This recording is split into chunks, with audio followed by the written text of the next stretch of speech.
أصحابك يا حبيب الله. قرآن مجید فرقان حمید میں رب العزت جل و علا ارشاد فرماتا ہے وَسَيُجَنَّبُهَا الْأَتْقَى الَّذِي يُؤْتِي مَالَهُ يَتَزَكَّى، یعنی اس جہنم سے ہم اس شخص کو دور رکھیں گے جو سب سے بڑا متقی ہے، سب سے بڑا پرہیزگار ہے، اللہ سے ڈرنے والا ہے، جو اپنے مال کو اللہ کی راہ میں خرچ کرتا ہے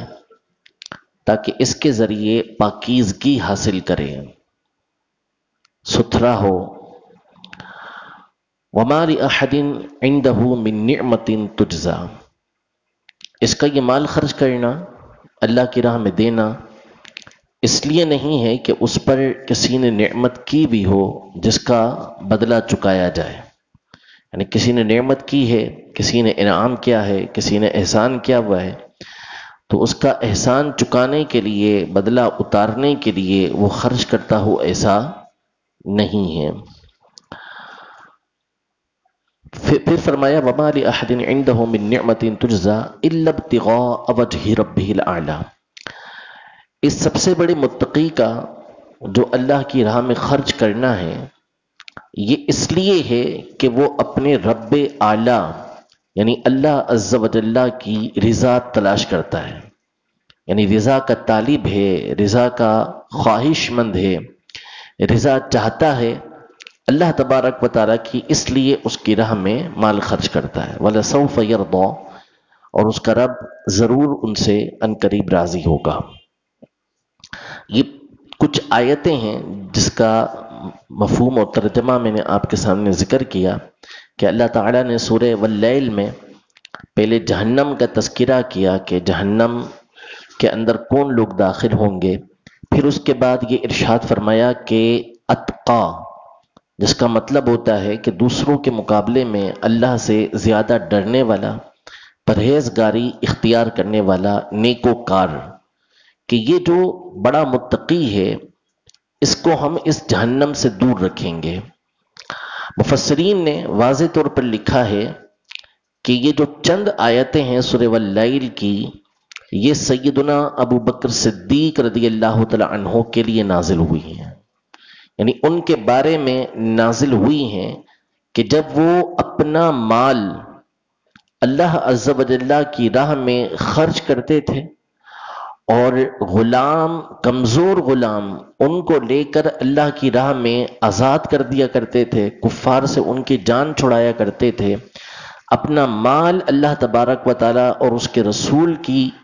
راہ کے اندر بارگاہ میں خرچ کرتے تھے،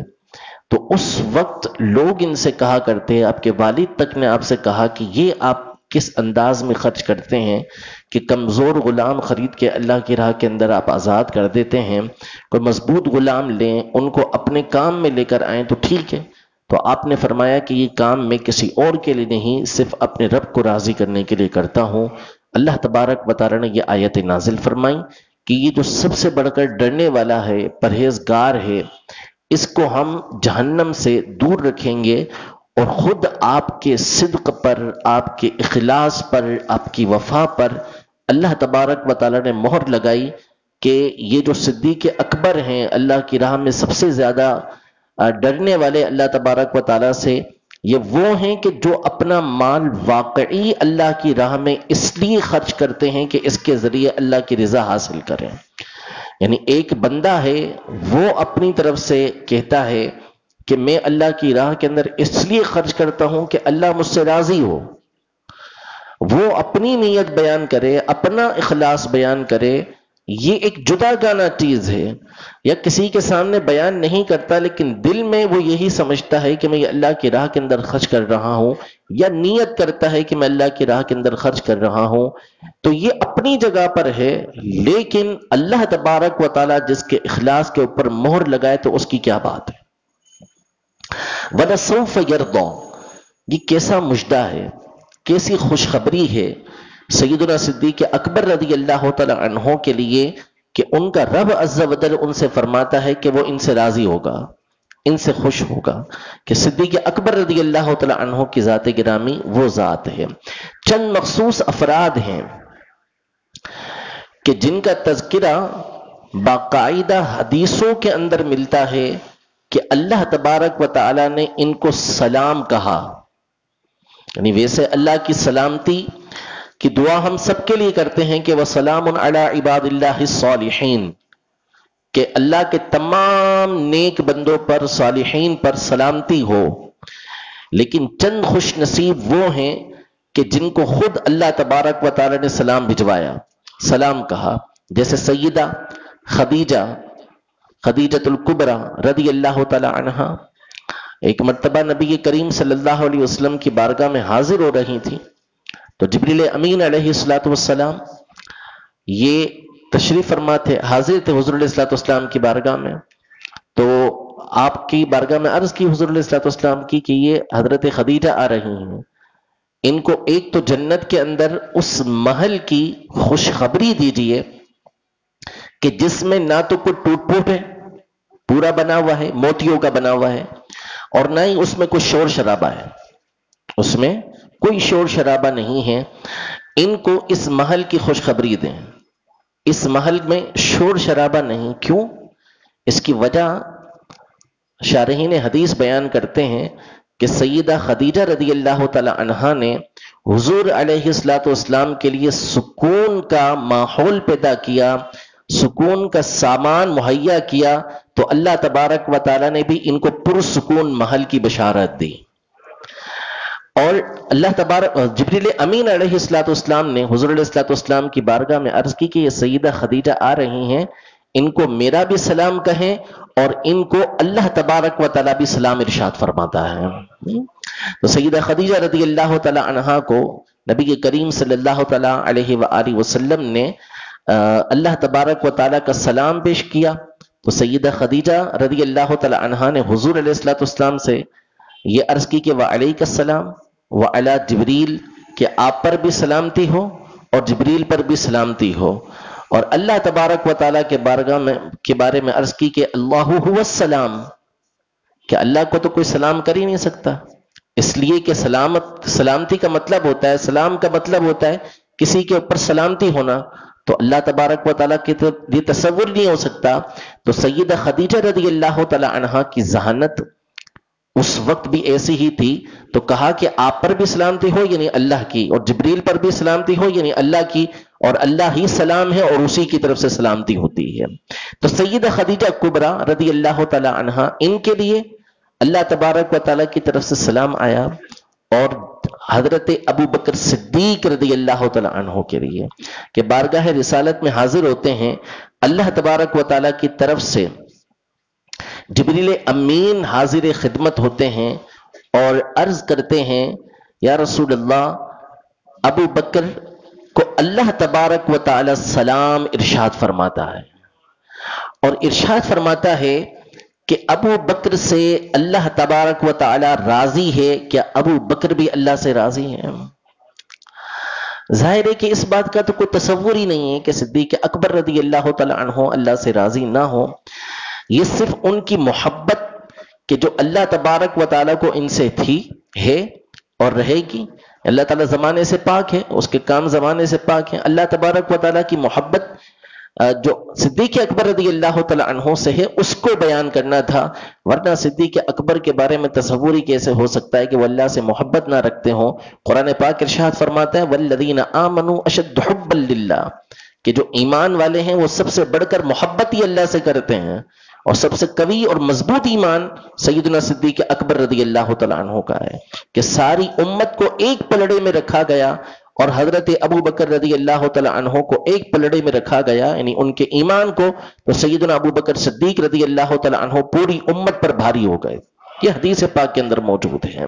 تو اتنا قوی ایمان والا یقیناً اللہ سے سب سے بڑھ کر محبت کرنے والا ہے، لیکن اللہ تبارک و تعالی ان کی شان کو ایسے بلند فرماتا ہے کہ میں تو ان سے محبت کرتا ہوں، ذرا ان سے پوچھیں. حالانکہ اللہ جانتا ہے کہ یہ بھی اللہ سے محبت کرتے ہیں. تو عرض کی حضرت ابوبکر صدیق رضی اللہ عنہ رو پڑے، یہ کیسے ہو سکتا ہے کہ میں اللہ سے راضی نہ ہوں، میں راضی ہوں، میں راضی ہوں، میں راضی ہوں. تو یہ صدیق اکبر رضی اللہ تعالی عنہ کی شان تھی کہ اللہ تبارک و تعالی نے خود آپ رضی اللہ تعالی عنہ کو سلام بھجوایا.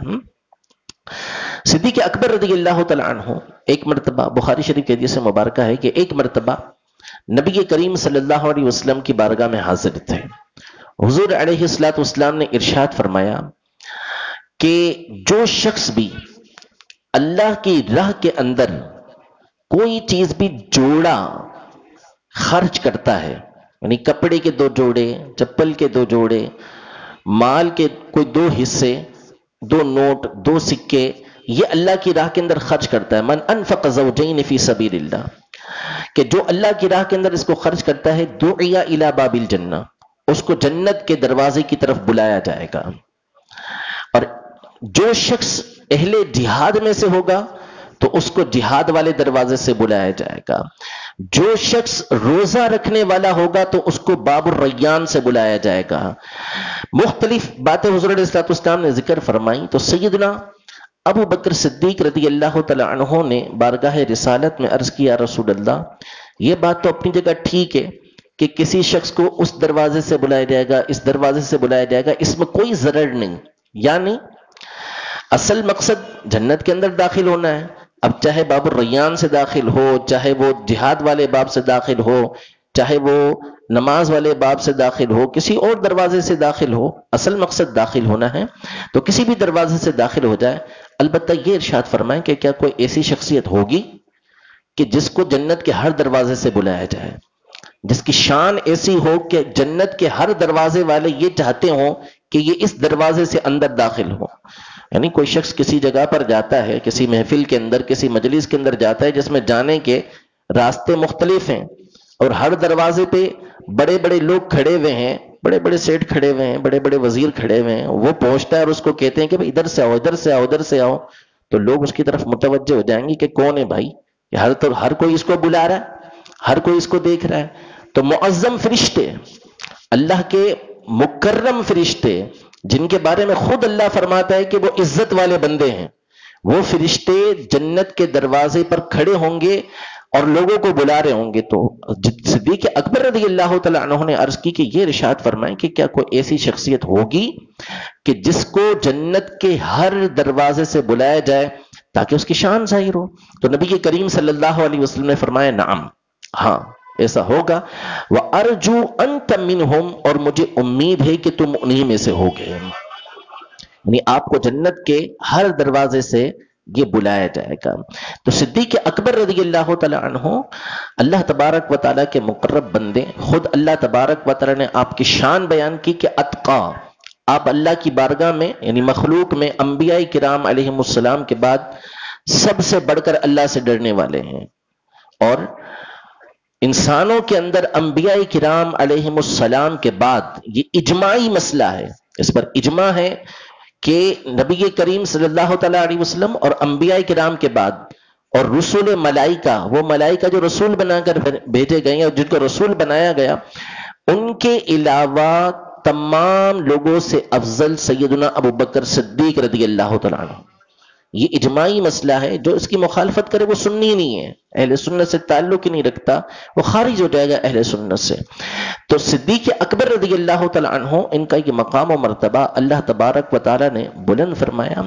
نبی کریم صلی اللہ تعالی علیہ وآلہ وسلم کی مبارک صحبت کی وجہ سے. اور علماء نے باقاعدہ جس مقام پر بھی کسی اور صحابی کی کوئی ایسی فضیلت بیان ہوتی تو وہاں پر بیان کرتے کہ یہاں صدیق اکبر رضی اللہ تعالی عنہ ان سے بھی افضل ہے.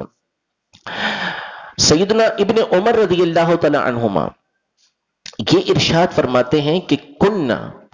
ہم لوگ نبی کریم صلی اللہ تعالی علیہ وآلہ وسلم کے زمانے میں جس ہستی کو سب سے افضل قرار دیتے تھے وہ حضرت ابو بکر رضی اللہ تعالیٰ عنہ، یعنی صحابہ کرام علیہم رضوان تمام لوگوں سے بڑھ کر سب سے فضیلت والا، سب سے بہتر جو ہے وہ سیدنا ابو بکر صدیق رضی اللہ تعالی عنہ کو قرار دیتے تھے۔ اور خود حضرت علی رضی اللہ تعالی عنہ نے ارشاد فرمایا کہ میں تمہیں سب سے افضل ہستی کے بارے میں بتاؤں، الا انبئکم بخیر، کہ میں تمہیں سب سے افضل ہستی کے بارے میں بتاؤں؟ لوگوں نے عرض کی ضرور بتائیں، فرمایا ابو بکر۔ سب سے افضل ہستی سیدنا ابو بکر صدیق رضی اللہ تعالیٰ عنہ کی ہے، یعنی انبیاء کرام علیہم السلام کے بعد انسانوں میں سب سے افضل آپ رضی اللہ تعالیٰ عنہ ہیں۔ حضرت علی رضی اللہ تعالیٰ عنہ، مولا کائنات مولا مشکل کشا رضی اللہ تعالیٰ عنہ، ان کی محبتیں آپس میں کیسی تھی کہ نبی کریم صلی اللہ تعالیٰ علیہ وآلہ وسلم کی ایک حدیث ہے، ایک مرتبہ حضرت سیدنا ابو بکر صدیق رضی اللہ تعالیٰ عنہ بڑے غور سے حضرت علی رضی اللہ تعالیٰ عنہ کو دیکھ رہے تھے۔ تو حضرت علی رضی اللہ تعالیٰ عنہ نے پوچھا کہ کیا بات ہے، کیوں اتنی غور سے دیکھ رہے ہیں؟ فرمایا کہ میں نے حضور علیہ الصلوۃ والسلام کو فرماتے ہوئے سنا ہے کہ النظر الی وجہ علی عبادت، کہ حضرت علی کے چہرے کو دیکھنا عبادت ہے۔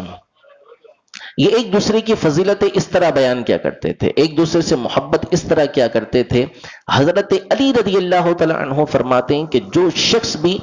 مجھے ابو بکر عمر رضی اللہ تعالیٰ عنہ پر فضیلت دے گا، ان سے بڑھ کر قرار دے گا، میں اس کو وہی کوڑے لگاؤں گا کہ جو ایک جھوٹا الزام لگانے والے کو لگائے جاتے ہیں،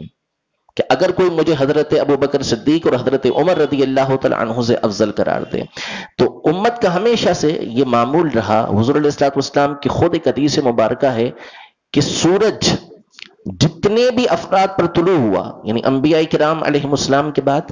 جتنے بھی افراد پر طلوع ہوا، ان میں سب سے افضل ابو بکر ہیں۔ ایک حدیث مبارکہ ہے جب نبی کریم صلی اللہ علیہ وسلم کا وصال ظاہری ہوا، ہونے لگا، مرض الموت تھا، تو تقریباً 17 سے 18 نمازیں حضرت ابو بکر صدیق رضی اللہ تعالی عنہ نے پڑھائیں۔ آخری دن حضور علیہ الصلوۃ والسلام نے فجر میں اپنے حجرہ مبارکہ کا پردہ اٹھایا تو دیکھا کہ فجر کی نماز ہو رہی ہے اور صحابہ کرام علیہم رضوان